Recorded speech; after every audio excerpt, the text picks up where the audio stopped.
It's actually really useful. Not that that was an enjoyable experience for anyone, obviously, No. but it was extremely instructive, though, Yes. because it was, I think, the first time that many people, and even I can say, having worked in this space for a long time, we always talk about supply chain issues. That would drive sometimes when a client would call up and say, "Hey, I got this problem. We might get sued. It's because of the supply chain," and you kind of unfold what that means.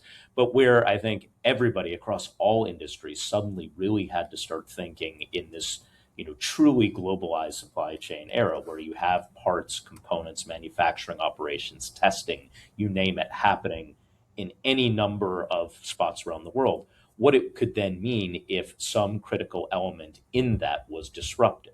Now, in that case, we were just talking about COVID. Well, that disruption was that people could not go outside, people could not, go to work, people could not perform the things because there was an external barrier to it.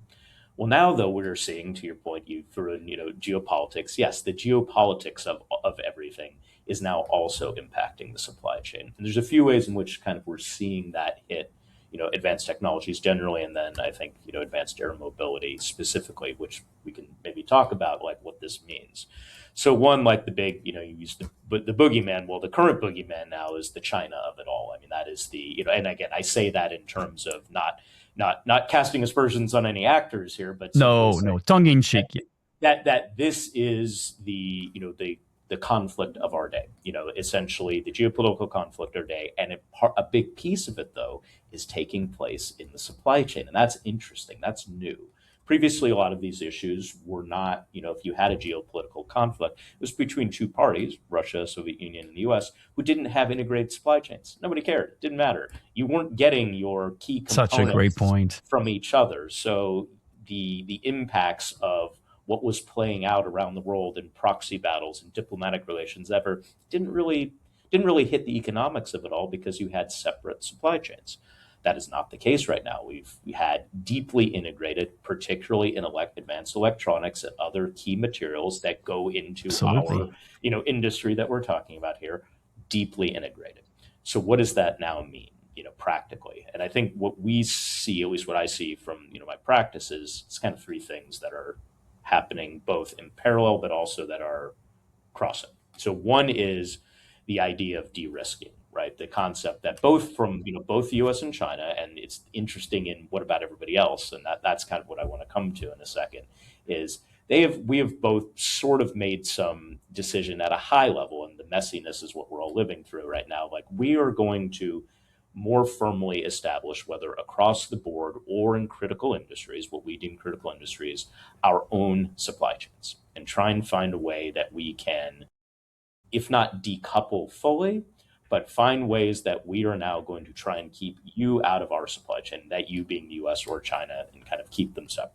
So that is just kind of a high level imperative, and that has consequences regardless of what the policy that is being used to accomplish that. The overall concept is still we are trying to move these apart, right? So there's that driver.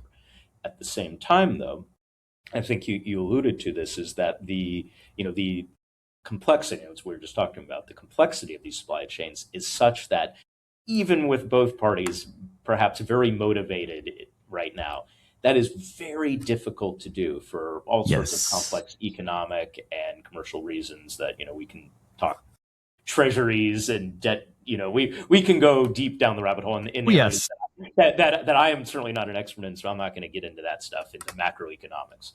But at the bottom line is this is not something that's happened yet, even over the past 5, 6, 7, 8 years, where we've really seen this geopolitical conflict come to a head. It hasn't happened yet, and it's probably not going to happen in any sort of clean way, right? So that's just No. not the that is Yep. not it's not going to be this just clean break and say, great, everybody, we're gone.